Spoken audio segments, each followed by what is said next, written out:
नमस्ते, मैं हूं सुरेश कुमार एकलवे और आप देख रहे हैं हिंदुस्तान न्यूज एंड टिप्स। दुकान करे पकौड़ों की और बात करे करोड़ों की, मियां तुमसे ना हो पाएगा।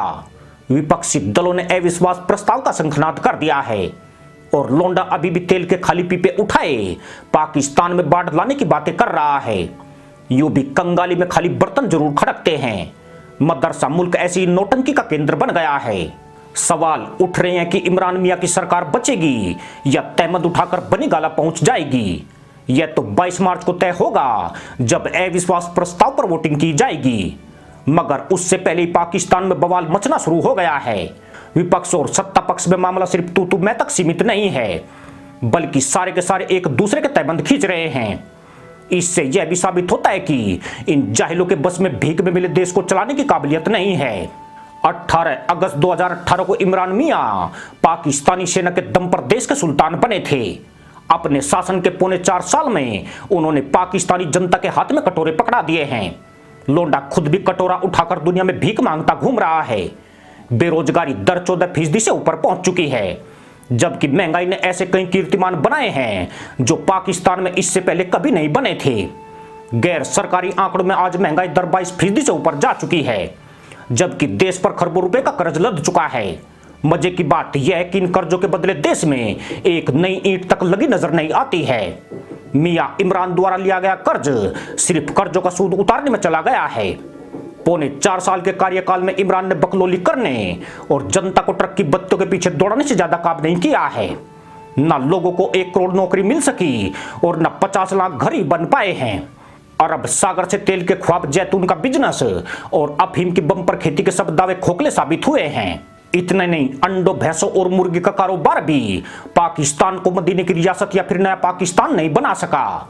उल्टा हुआ ये कि आवाम के पास तहमंद खरीदने के पैसे भी नहीं बचे हैं। हालत मुल्ला जी नाकाम और बेगम बेलगाम वाली हो गई है।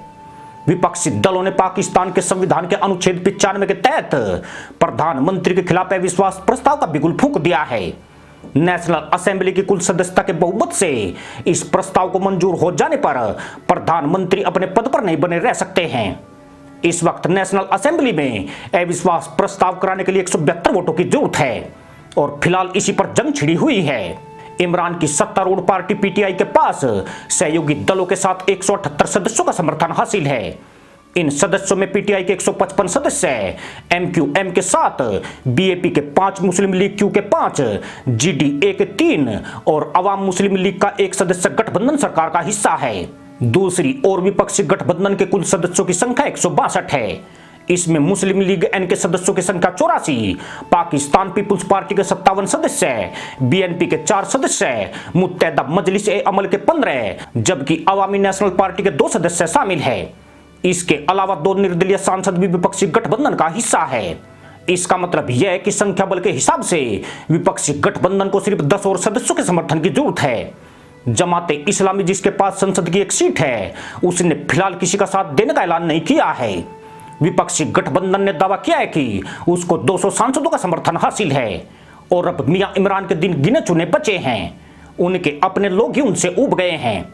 उनका इशारा कहीं ना कहीं जहांगीर तरीन की ओर है, जो कभी लोंडे का खसम खास हुआ करता था, मगर चीनी घोटाले के बाद से जहांगीर तरीन और इमरान के रिश्ते काफी हद तक बिगड़ चुके हैं। जहांगीर तरीन समूह का दावा है कि उनके साथ इस वक्त 7 सांसद नेशनल असेंबली में मौजूद हैं। इतना ही नहीं, दावा किया जा रहा है कि पीटीआई के कुछ सदस्य भी विपक्षी गठबंधन के संपर्क में है। अगर विपक्षी गठबंधन के दावे खरे उतरे तो मियां इमरान खान नंगे होकर इस्लामाबाद से निकलेंगे। वैसे लोंडा अभी भी सरकार बचाने की पुरजोर कोशिश कर रहा है। अवाम को रिझाने के लिए उसने भारत के प्रधानमंत्री नरेंद्र मोदी तक को नहीं बख्शा है। वह जनता को डरा रहा है और विपक्षी नेताओं को देख लेने की खुलेआम धमकी दे रहा है। यह ड्रामा सिर्फ और सिर्फ इस्लामी मुल्कों में ही हो सकता है, क्योंकि ऐसे देश लोकतंत्र से नहीं गुंडागर्दी और मजहब से चलते हैं। यह बहुत जल्दी अपनी औकात दिखाना शुरू कर देते हैं। पाकिस्तान में भी औकातें दिखाने का खेल चल रहा है। इसी के साथ अनुमति दोस्तों, जय जवान, जय किसान, जय हिंद, वंदे मातरम।